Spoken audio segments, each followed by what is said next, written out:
mission s'inscrit dans le cadre d'un projet de coopération maroco-espagnol dans la région de Gefeit, et plus exactement à côté de Oued Tahia. Alors ce gisement, on l'appelle Tahia 3, ça veut dire qu'on avait trouvé le gisement Tahia 1, 2 et 4. Et la particularité de ce gisement, c'est qu'on trouve à la fois des restes de faune, des restes d'animaux qui ont servi de chasse et de matière de subsistance pour l'homme préhistorique. Et on avait de la chance de trouver aussi les outils qui ont servi pour dépecer, pour casser cette faune, ces restes. Donc on a fait une petite étude analytique sur des traces de surface. On a trouvé des traces d'usure de ces traces de boucherie. Alors là, c'est avéré, c'est un gisement très important. Pourquoi ? Parce qu'on trouve des ossements presque complets, comme vous allez le voir sur le site, et on peut déterminer la faune ou le menu qui a servi pour l'homme préhistorique. Donc ça, Gefeit, on avait déjà découvert plusieurs sites dans la région. C'est avéré une des régions les plus importantes dans le Maroc oriental. C'est un ancien bassin qui a laissé des traces d'activité de l'homme et de la faune qui a servi. Donc on a découvert Dhar Romiyan qui est pas loin d'ici. On a trouvé le macaque, on a trouvé les parions, on a trouvé des rhinocéros, toute une liste, plus d'une trentaine d'espèces. Donc certains d'entre eux, on les a déjà publiés, ils sont disponibles, et maintenant ça continue. Donc ça fait plus de 15 ans qu'on travaille dans cette région et on est toujours satisfait des résultats qu'on a déjà obtenus avec cette équipe. L'intérêt aussi de cette campagne, c'est qu'on fait participer des étudiants. Donc des étudiants de notre faculté, des étudiants qui viennent aussi d'autres universités, pour contribuer à apprendre et donc prendre la relève par la suite. Le site de Tahia 3, ça fait partie d'un long projet qu'on entame entre l'université de Mohamed Ier d'Oujda et l'IPS, l'Institut de paléoécologie humaine de Tarragona, depuis 2006. Je dois me souvenir toujours qu'on a commencé en 2006 à travailler la région d'Ain Benimatar Gefeit. Et depuis 3 ans, on travaille ces sites. On a dû s'arrêter évidemment pendant la pandémie, mais maintenant on l'a repris. Le projet est intéressé sur l'évolution de l'occupation humaine de cette région. C'est une ancienne région lacustre depuis le Pliocène et pendant le Pléistocène inférieur. Et à partir du Pléistocène moyen, on a des sites en réseau fluviatile. Alors on est toujours dans des sites en plein air d'occupation humaine, soit occupation humaine, soit des sites paléontologiques. On est intéressé sur ces tranches temporaires entre le Pliocène et le Pléistocène supérieur et Holocène. Et voilà comme un projet de coopération s'est étendu pendant plus de 15 ans. Et on est évidemment très content des résultats de ces projets, avec plein de sites d'occupation humaine, le Pléistocène inférieur, le Pléistocène moyen, avec différentes civilisations, l'Acholéen, l'Olduvaien, et la présence aussi de sites avec de restes paléontologiques. Et celui-là, vous allez voir, c'est un site spécial parce que c'est le premier où on a des restes de paléontologie et restes d'occupation humaine. Et on peut voir comment les humains ont profité des gibiers de paysage. On est dans le site de Tahia 3. C'est une nouvelle localité qu'on avait trouvée l'année 2019. Et on avait fait un sondage à mètre carré et on avait trouvé des restes des fonds, des antilopes, on avait trouvé des sous-lithiques. Et le Covid ne nous a pas permis de venir avant, mais cette année, en 2022, on a ouvert en surface et on a élargi en partant des sondages qu'on avait fait d'un mètre carré. On est environ 18 mètres carrés. Et on a réussi à élargir le niveau archéologique où il avait apparu les premiers restes découverts. Et le point important de ce site, c'est qu'à l'oriental, pour le moment, dans le cadre de notre projet, c'est le premier site archéologique où on trouve de la faune associée aux outils lithiques et aussi la faune anthropisée. Ça veut dire on a les marques de l'activité humaine qui sont consommées, les animaux qu'on a trouvés. On a trouvé différentes espèces de bovidés. On a cette bovidée à niveau biochronologique nous permet de placer temporalement de façon provisoire les sites au Pléistocène supérieur, on va dire environ 200 000 ans, entre 200 000 ans et 50 000 ans. Donc ça correspondra aux périodes chronoculturelles des Middle Stone Age, au Paléolithique moyen, au Maghreb.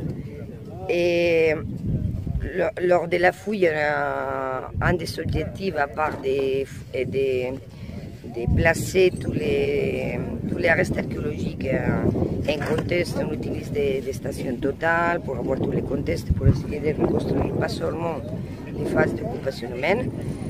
Qu'est-ce qu'ils sont venus faire ici? Si c'est un campement, si c'est un lieu seulement un site de chasse, si c'est un bivouac, il y a différents types de sites. Et on va faire la reconstruction paléoécologique, on est en train de prendre des échantillons à niveau sédimentologique pour faire des analyses des pollens, des phytolithes et toutes les disciplines associées à la reconstruction de la végétation. Les faunes, les animaux et les espèces trouvées, il va nous permettre aussi de reconstruire dans quel moment le site a été occupé, mais aussi on va prendre des échantillons pour appliquer des différentes méthodes de datation directe, de datation absolue, qui nous permettra de dire exactement dans quelle période le site a été occupé. Pour le moment, on aura des données préliminaires car la mission finira d'ici à 10 jours, mais après on reviendra pour continuer avec les études détaillées des matériaux, tant la faune comme la lithique et aussi toutes les analyses des échantillons pour pouvoir placer ces points parce que vraiment c'est très important. Il n'y a pas de sites archéologiques en plein air, comme c'est le cas de Tahria 3, fouiller avec de nouvelles méthodologies qui vont nous permettre de faire une photo vraiment de l'occupation humaine pendant le Pléistocène supérieur au Maroc oriental. Je m'appelle Carlos Tornero, je travaille à l'Institut de paléoécologie humaine et évolution sociale à Tarragone, à l'Espagne. En 2019, je suis qui fait la prospection du site de cette area et on trouvait quelques éléments archéologiques, mais aussi paléontologiques, qui nous disent qu'ici, peut-être, c'est vraiment possible de trouver un gros gisement. Ici, sur ces niveaux, on peut retracer l'histoire géologique de la région.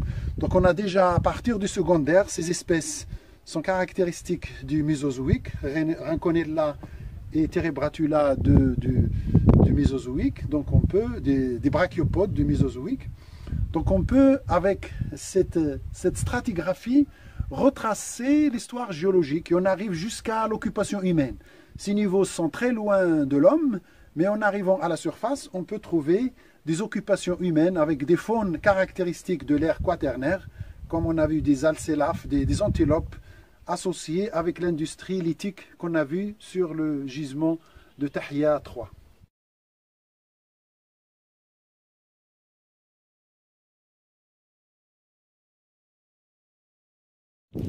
Alors ici, comme vous voyez, nous avons une barre très riche en brachiopodes, bien sûr avec des lamellibranches et des gastéropodes, mais l'espèce qui est très dominante ici, ce sont des brachiopodes de type Rhynchonella et Terebratula.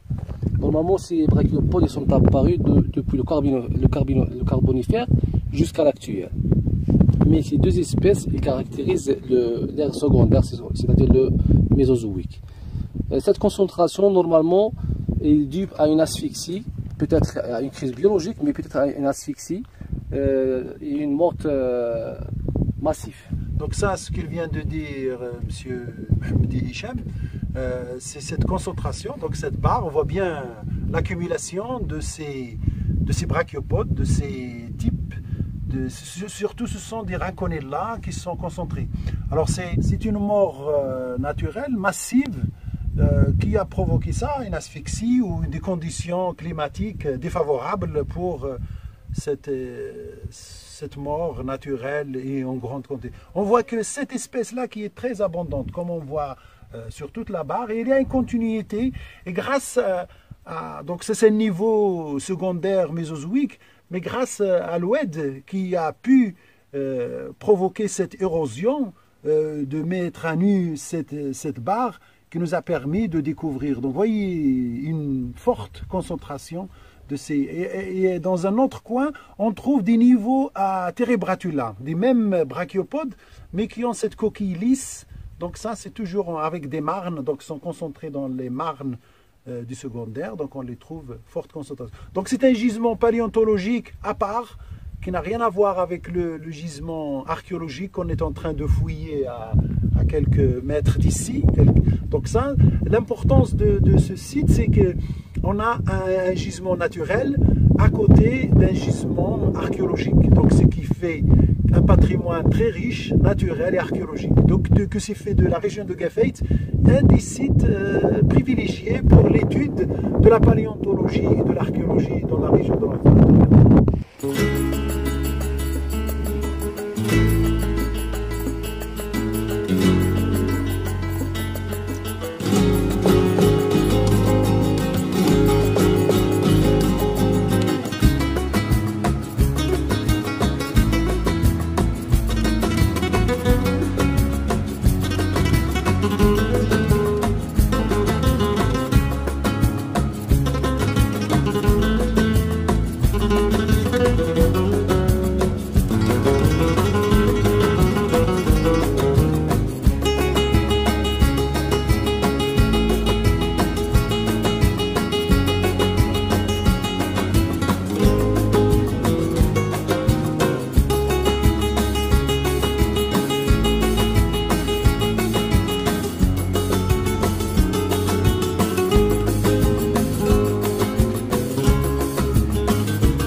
Alors ici nous avons une bague que vous voyez très riche en fossiles et surtout une espèce de brachiopode qui s'appelle Terebratula.